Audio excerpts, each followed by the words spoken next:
Pedro capítulo 2, verso 9 e 10. Você que trouxe a sua Bíblia, pertencimento do espírito de orfandade e afiliação em Cristo. 1 Pedro capítulo 2, 9 e 10.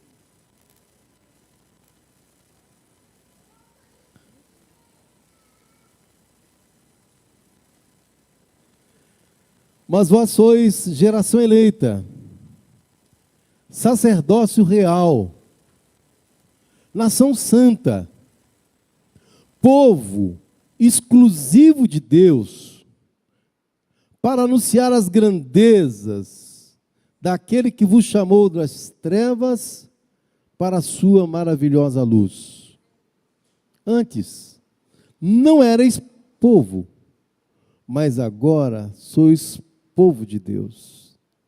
Não tinhais alcançado misericórdia, mas agora alcançastes misericórdia. Oremos. Senhor, muito obrigada. Obrigada porque aqui está a tua igreja, Senhor.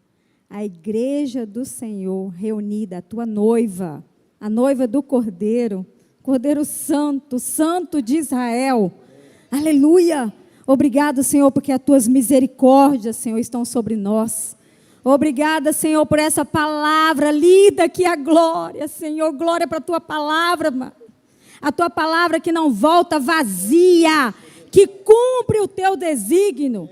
Meu Deus, obrigada, porque a tua palavra é viva, a tua palavra é eficaz, a tua palavra é como uma espada de dois gumes.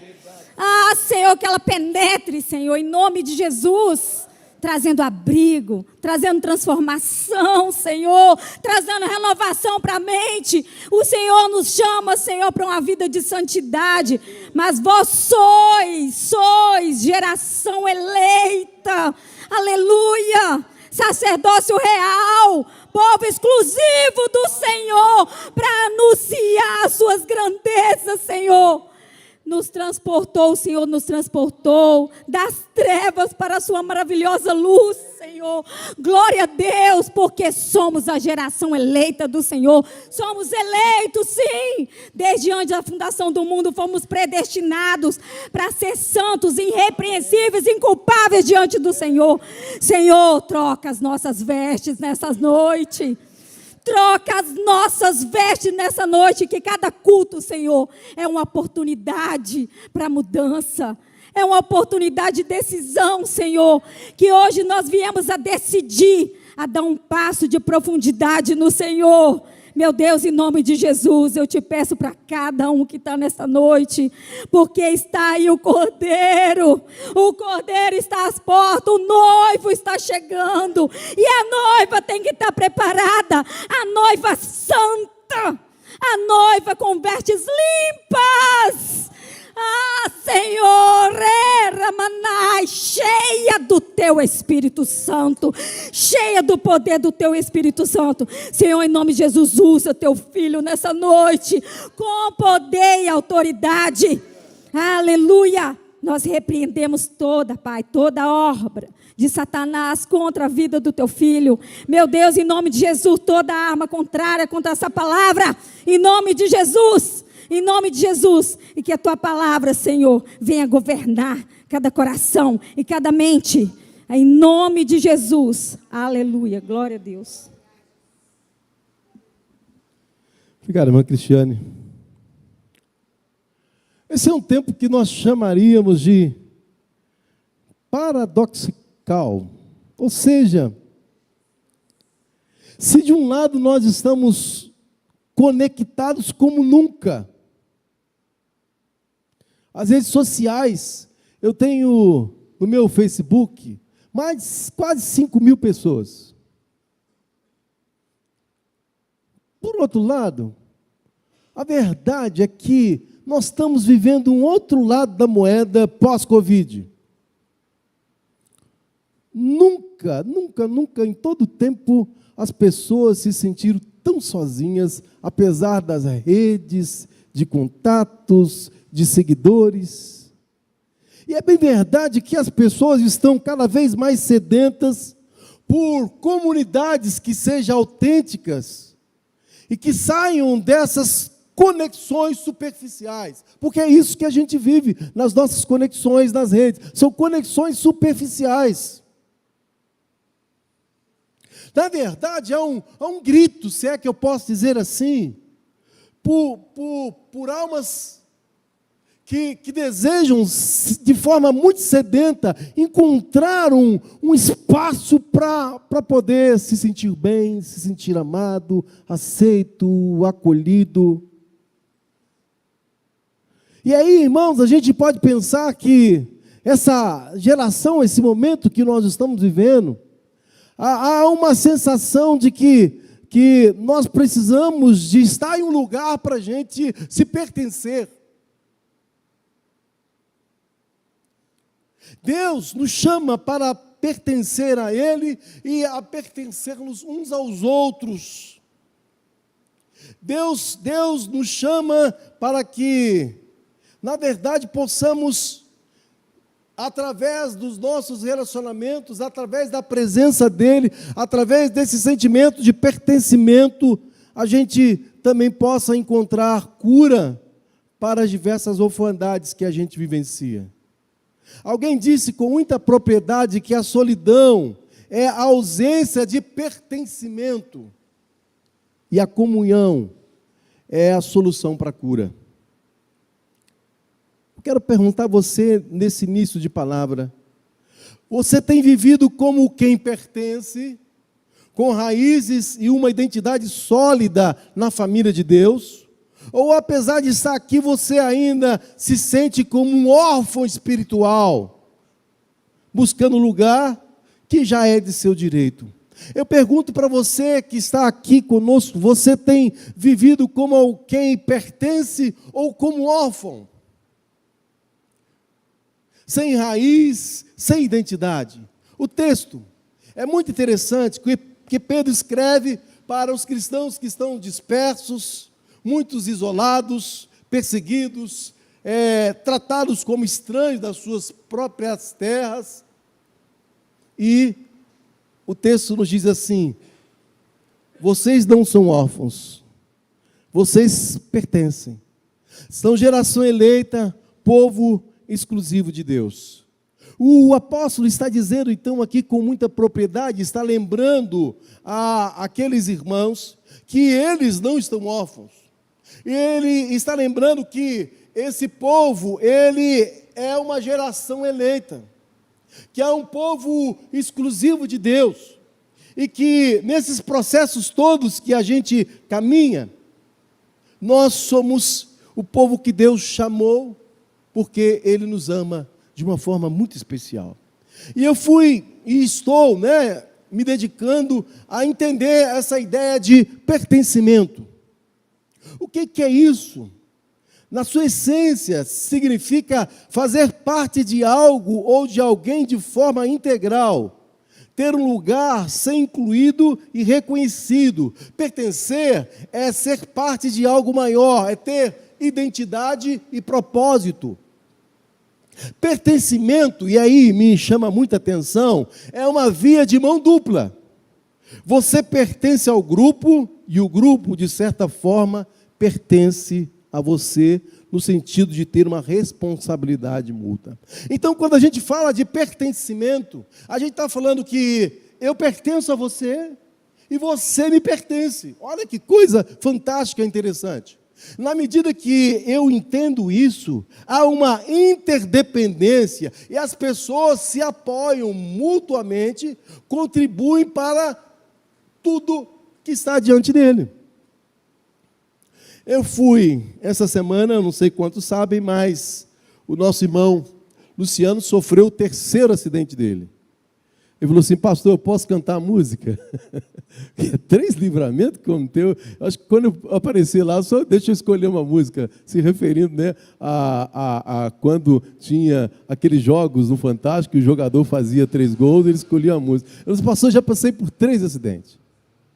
E esse último agora, não sei quantos viram a foto, mas ele está com o rosto todo arrebentado, machucado, e ele diz que num trajeto de 20 quilômetros apenas, ele cochilou, dormiu, e quando viu, dormiu, ele estava lá já acidentado, sangrando, ficou 4 horas no chão, e perdeu muito sangue, e ele descrevendo o drama que ele viveu.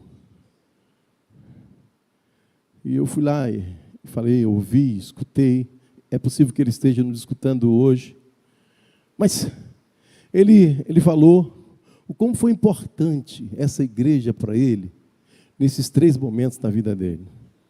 Lembrou-se do carinho do pastor Lutero, do carinho de algumas pessoas que estiveram junto com ele. E ele disse assim, pastor, eu tenho uma gratidão imensa a essa igreja. Em outras palavras, a gente conversou e disse, eu pertenço a essa comunidade. Porque essa comunidade, nos meus momentos difíceis, esteve comigo. Eu amo essa igreja. E começou a falar do que Deus estava gerando nele, nesse breve, pequeno tempo pós-acidente, de coisas que ele disse, passou que eu preciso ir jogando fora, e de como Deus falou que eu preciso me comprometer com esta comunidade e me comprometer com essa igreja. O sentimento de pertencimento que a gente precisa ter, irmãos, deve ser muito forte. Porque é esse sentimento de pertencimento que nos faz ir até o outro e nos faz o outro vir até a gente. É esse sentimento de pertencimento que faz a gente meter a mão no bolso e contribuir. É esse sentimento de pertencimento que faz a gente pegar o carro e ir lá visitar o outro. É esse sentimento de pertencimento que nos faz mandar um recadinho para o irmão no dia do seu aniversário. É esse sentimento de pertencimento que nos faz ser um em Cristo Jesus. Quando você olha no Antigo Testamento, Deus disse a Israel, porque tu és povo santo ao Senhor teu Deus. O Senhor teu Deus te escolheu para que lhe fosses o seu povo próprio, de todos os povos que há sobre a terra. Deus está dizendo para Israel isso, essa palavra, vocês são, na verdade, algo que eu escolhi.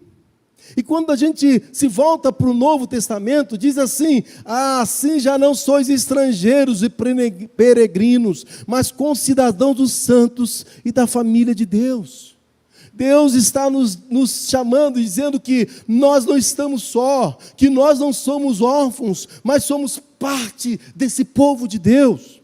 E é interessante, irmãos, que esta ideia, essa essência de família que cuida, dessa essência de família que produz segurança, que produz crescimento, que produz uma conexão. Essa ideia de pertencimento não é apenas uma teoria e não pode ser uma retórica. Ela tem que se manifestar nas nossas realidades, ela tem que se manifestar na nossa família biológica, ela tem que se manifestar na família da igreja. Nós temos que nos sentir pertencentes um ao outro, irmãos. Eu fiquei pensando nessa ideia da nossa família biológica. Uma criança que cresce sabendo que tem um lar onde é amado, que é aceita, mesmo quando ela comete um erro com outra, que vive sob o constante medo. Essa criança, a gente fica pensando, irmãos, que essa criança que cresce num lar amado, aceito, ela tem reações diferentes em relação a uma criança que cresce num lar que ela recebe rejeição. A criança que desenvolve uma segurança nesse lar que acolhe, ela pode cometer erros, sim, mas sem temor de ser descartada. Ela comete erros, mas ela é acolhida, apesar de tudo. Mas uma criança que cresce num lar de insegurança, ela vai estar buscando sempre por validação. E isso é interessante porque o que acontece? A gente verifica muito isso nas postagens de internet. A pessoa vai lá, posta a foto, e ela fica aguardando e monitorando quantas curtidas e quantos comentários ela vai ter. Não sei se tem alguém que faz isso. Se ela não recebe a quantidade esperada de validação, de curtida, ela fica triste e se sente inadequada. Tem gente que lê e sabe de quem curtiu. Se tiver 200 pessoas lá, ela sabe quem curtiu. Ela está obsessiva. Ela quer ser validada. Ela quer receber ali aquela ideia de que essa foto fez, na verdade, um grande sucesso. Sabe, o momento que a gente está vivendo é um momento de ausência de pertencimento. Nós estamos vivendo um momento onde não estamos mais criando raízes profundas que sustentam a pessoa ao longo da vida. As relações estão sendo literalmente superficiais. Eu fiquei pensando naquele adolescente que se sente seguro em sua família. Mesmo quando ele enfrenta dificuldade na escola, sofre um bullying, ou tem um desentendimento com um amigo, numa família saudável, ele sabe que pode voltar para casa e vai encontrar apoio, vai encontrar escuta e vai encontrar aceitação. Numa família onde tem um pertencimento, irmãos, os problemas vêm, as dificuldades vêm, mas essa família está junto, está unida, preparada ou se preparando com a força de Deus para enfrentar os desafios que porventura estão diante dele. Na igreja, não é diferente, na família espiritual. Quando há um cuidado mútuo, quando há um ambiente propício para o discipulado, para o crescimento integral, irmãos, nós também nos fortalecemos. Quando esse espírito de pertencimento está junto com a gente enfrenta os dilemas da vida na certeza de que, se houver alguma dificuldade, nós vamos ter o apoio, o amor e o carinho das pessoas. Eu me lembro, lá em Caratinga, uma das nossas igrejas evangélicas, teve um moço que foi acusado de corrupção. E achei muito interessante. E esse moço tinha uma conduta ilibada. Fizeram todo um trama, armaram umas várias situações. E o pastor dele disse assim: eu sei que esse moço não fez o que eles estão falando. E foi muito interessante. Porque eles foram lá para a porta da prisão, escreveram cartazes, dizendo que nós cremos na sua inocência. Foi uma coisa muito bonita, sabe, irmãos? A gente sabe que é um pouquinho arriscada em alguns momentos, eu sei disso. Mas essa situação específica desse moço, a igreja foi orar durante as noites por aquele irmão que estava preso. Eu nunca esqueci disso. Uma igreja que a gente se pertence. A crise do outro também é minha crise. A dor do outro também é minha dor. Se falta comida, não pode faltar comida. As coisas essenciais da vida, se falta afeto, precisamos dar afeto. Se o telefone toca e alguém do outro lado pede um help, um socorro, e foi aqui eu quero fazer um elogio que eu achei tremendo na vida dessa igreja, o dia que o Franz passou mal. Vocês lembram do louvor aqui? Lembram do louvor? Foi muito bonito, irmãos. O Misael, ele aqui não está presente, Misael colocou, está lá atrás, né? Misael colocou no grupo, e dizendo assim: meu pai está passando mal, e descreveu lá a situação, e saiu assim meio que, parece-me desesperado com a situação toda, a fala e aquilo que ele descreveu, e de repente houve uma articulação, irmãos, rapidinho. Alguém estava junto com o Franz, lá no hospital, no momento da sua dor e no momento da dor do Misael. Eu fico a pensar, irmãos, porque a família que cuida, ela age demonstrando que o sofrimento de um é o sofrimento de todos. Por isso Paulo diz assim, em Coríntios capítulo 12, 26, de que um membro sofre, todos sofrem com ele, e se um membro é honrado, todos se regozijam com ele. Ora, vós sois corpo de Cristo, individualmente seus membros. Essa é a proposta do Evangelho. A proposta do Evangelho, irmãos, é uma proposta contracultural. Se lá fora diz, qualquer um cuida da sua vida, na proposta do Evangelho, nós cuidamos uns dos outros porque nós nos pertencemos. Você vai dizer assim, pastor, você vivencia isso todos os dias? Eu diria para os irmãos que eu luto para vivenciar isso todos os meus dias. Porque esse é um desafio também na vida pastoral. Ao mesmo tempo que preciso cuidar dos meus, que preciso cuidar de mim, eu preciso cuidar dos outros. E quando a gente tem essa noção justamente, irmãos, de pertencimento, a gente vai entender que entre nós, os invisíveis e os órfãos são cuidados por todos nós. Eu fiquei pensando nos obstáculos para vivermos o pertencimento, porque o individualismo, ou seja, eu cuido só da minha vida, as feridas emocionais, aquelas pessoas que foram feridas emocionalmente, foram traídas, que não confiam mais em ninguém, e por não confiar mais em ninguém, não fazem também nada por ninguém.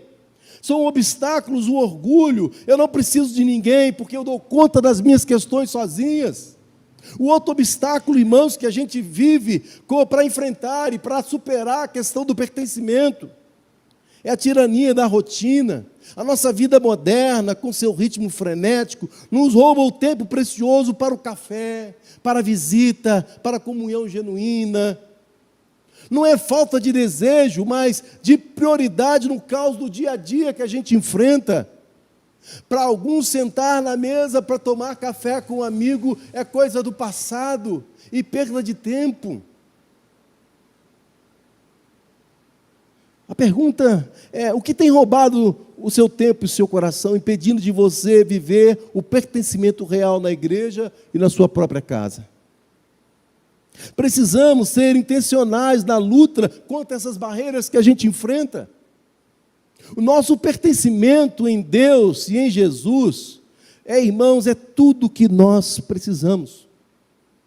Se nós temos um relacionamento com o outro de pertencimento, mas antes desse relacionamento de pertencimento com o outro, nós precisamos ter um relacionamento de pertencimento com Deus, porque só um relacionamento de pertencimento com Deus é que vai nos conduzir a entender que nós também precisamos nos pertencer. Olha o que diz a palavra de Deus em Efésios capítulo 2, 12. Naquele tempo estava sem Cristo, separados da comunidade de Israel, estranho às alianças da promessa, não tendo esperança e sem Deus do mundo. Antes, como éramos, órfãos espirituais, sem pai, sem herança. Mas quando a palavra de Deus chegou no coração, ela mudou. Se não mudou, é porque tem alguma coisa que nessa trajetória precisa ser consertada. Porque pode ser que tenha mudado, mas ao longo do tempo tem esfriado. Já não tem mais o espírito de pertencimento. Mas olha o que a Bíblia diz em Romanos capítulo 8, verso 15 e 16. Porque não recebestes, olha bem, o espírito de escravidão para outra vez estardes com temor, mas recebestes o espírito de adoção de filhos, pelo qual clamamos, Abba Pai. O mesmo espírito testifica com o nosso espírito que somos filhos de Deus. Nós pertencemos a Deus. Nós somos um povo de Deus. Nós somos povo que Deus chamou, que Deus libertou. E se esse povo realmente teve essa experiência com Deus, ele vai entender o pertencimento. Não é possível, irmãos, que enquanto corpo, enquanto alguém que teve um relacionamento com Deus, veja o seu irmão sofrendo e simplesmente se aquiete. Essa semana eu fiquei com o coração, e até falei lá em casa, meu coração partiu, sabe? Porque a gente está vendo aquelas guerras lá, e depois mostrou algumas cenas das pessoas brigando por comida. Uma guerra, brigando por comida. E vamos ser sinceros, a gente já está tão acostumado a ver essas cenas, que a gente nem se sensibiliza muito mais, né? Mas aquele dia eu estava olhando as criancinhas, tudo brigando. E eu falei, gente, que imbecilidade a guerra. Nem A, nem B. Que imbecilidade. Que grosseria. E às vezes tem gente defendendo um lado, defendendo o outro. Que burrice, que ignorância. Porque quem morre são os inocentes. Nós não recebemos o espírito de escravidão. Nós não somos mais órfãos, nós somos filhos amados. Nós pertencemos a Deus. E se nós pertencemos a Deus, nós nos pertencemos, irmãos. Como em Cristo, pertencemos uns aos outros, somos membros uns dos outros, Efésios capítulo 4, verso 25. Somos chamados a levar as cargas uns dos outros, Gálatas 6, 2. Quando você decide se abrir para orar, oh, que bênção! E eu estou falando hoje de exemplos positivos, porque eu creio que nós precisamos de exemplos positivos, irmãos, para dizer o valor que esta igreja tem, e que nós precisamos continuar cultivando. Foi muito bom, Cristiane, e isso eu quero falar em público aqui, porque as coisas boas precisam ser anunciadas. Cristiane falou, pastor, me dá uma lista dos irmãos idosos desta igreja, dos enfermos desta igreja, e ela, que nós vamos visitar. E a Cristiane pegou a lista de todos os idosos da igreja, que estão enfermos, e visitou. Eu não precisei pedir, falar, designar. Ela, espontaneamente, com o coração, de ir procurar, de ir até o outro. Hoje nós temos a tecnologia a nosso favor, irmãos. Segundos, você manda um recadinho para o outro. Nós temos alguns desafios, porque nós estamos vivendo, Senhor, irmãos, a questão das redes sociais, que são laços frágeis, amizades superficiais. Nós estamos vivendo a cultura do cancelamento, que cria um medo terrível de falhar e de ser rejeitado. Vivemos tão correndo atrás do trabalho, das metas, que às vezes não tem tempo para relacionamento profundo. Os relacionamentos são superficiais, irmãos.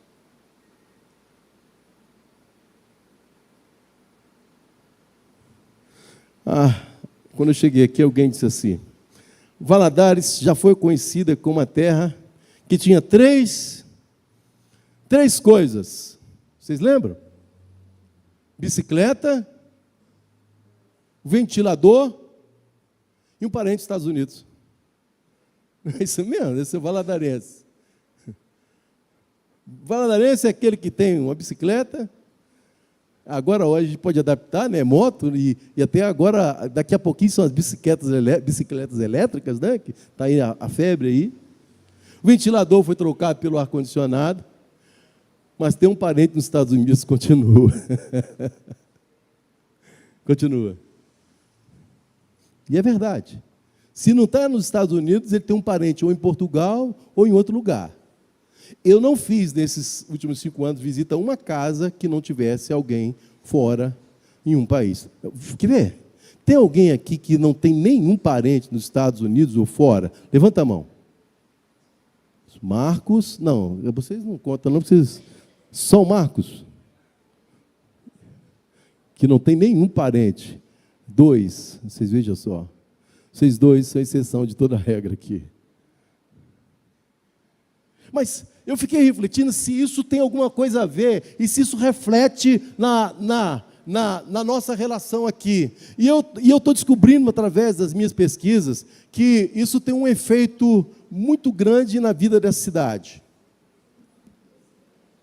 A cultura, ela vai sendo transformada a partir das nossas relações.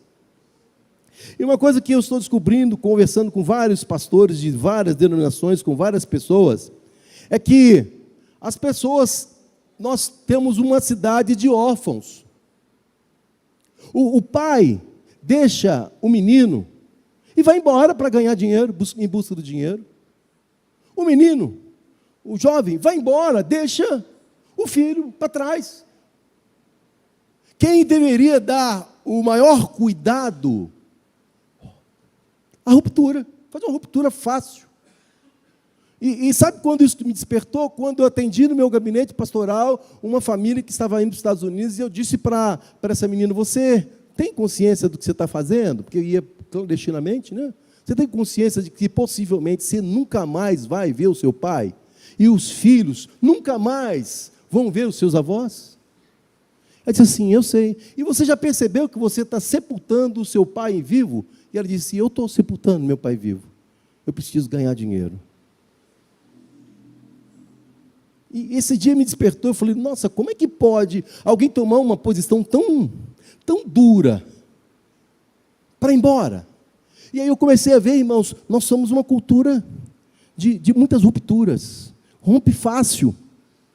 E aí eu fui percebendo, irmãos, que de forma muito inconsciente, essa ruptura a gente vivencia com muita facilidade da nossa cidade. A gente rompe muito fácil. Realmente, nos outros lugares tem isso? Tem. Mas, gente, vocês que estão aqui não sabem a intensidade que isso é para quem chega de fora.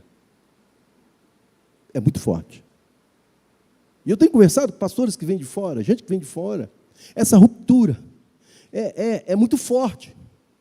E aí, irmãos, a contracultura é a ideia desse evangelho do pertencimento.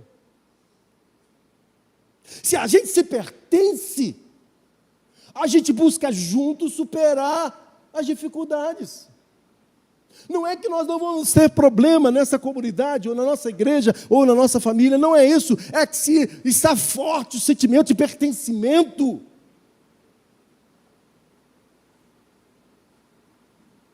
a coisa vai acontecer de forma diferente.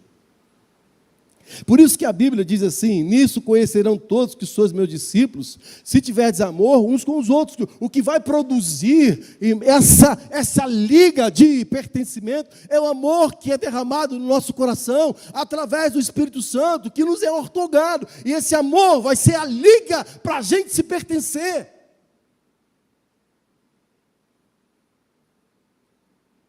É a contracultura.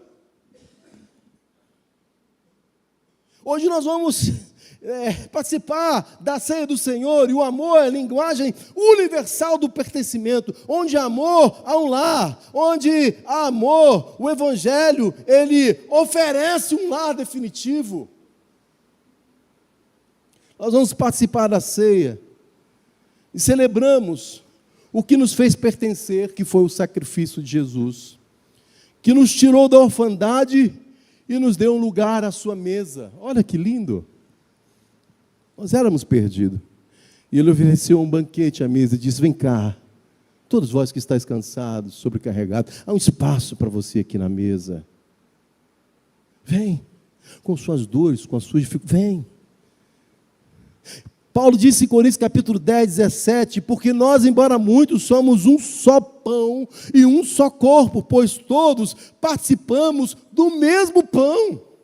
Nós, em outras palavras, Paulo está dizendo, nós nos pertencemos. Quando você come o pão e bebe o cálice, lembre-se, você não é órfão, você tem família no céu e tem família na terra. Deus quer curar o espírito de orfandade na vida da igreja, na vida das pessoas. Ele quer que vivamos como filho amado, irmão acolhedor, membro responsável do corpo. Ele quer que nós sejamos essa igreja, irmãos, que entende o valor do pertencimento. Se a gente perder esse valor, é porque o coração esfriou e ele precisa ser renovado. Eu concluo dizendo, irmãos, não estamos órfãos, não somos invisíveis, não estamos sozinhos e nós nos pertencemos.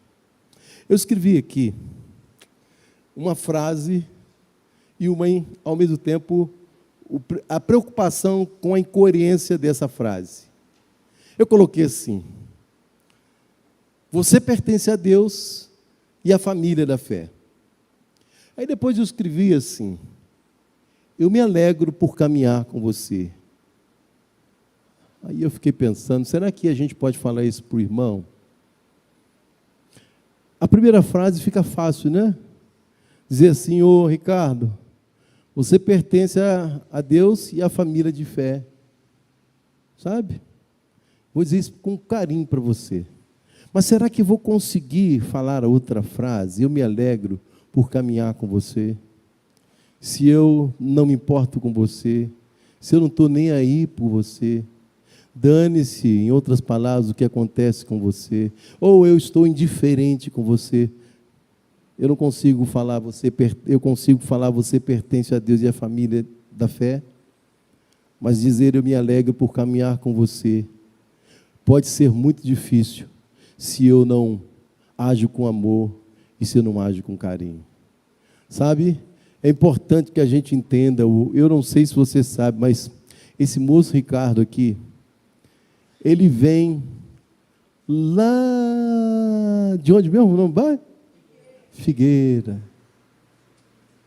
Depois à noite, quem fica até mais tarde, vai ver o Ricardo sentado no ponto de ônibus, aguardando o ônibus. E eu me lembro, o louvor pode chegar, um dia que eu fui levar chega no horário, né? Eu fui levar o Ricardo em casa, e eu falei assim: ô Ricardo, quando chegar perto da sua casa, você me avisa. Aí ele falou assim: pastor, eu não enxergo não. Eu, Ricardo, desculpa. Ele levou no esportivo comigo, na minha ignorância, né? E esse dia marcou, marcou porque ele levou na brincadeira, né? Ok, Ricardo. O que você falou, Ricardo? Vai dar ruim, tá me zoando, hein?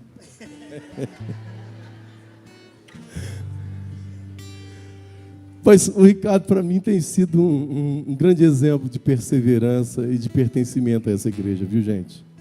Tem nenhum obstáculo para ele estar aqui.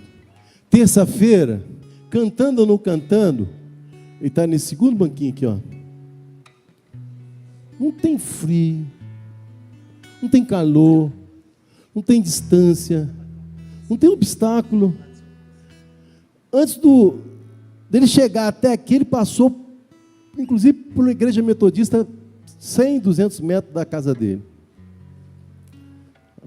Ele me falou um dia assim: eu amo essa igreja, eu amo essa igreja, essa é minha igreja.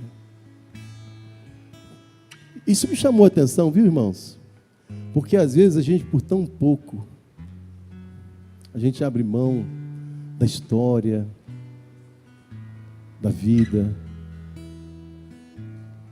Deus está nos chamando a ser uma igreja de pertencimento. Eu pertenço a essa igreja, eu amo essa igreja, eu amo as pessoas que estão aqui, eu não abro mão, apesar de todas as situações, mas aqui é o meu lugar, porque Deus me amou primeiro, e como resultado, eu vou amar os outros.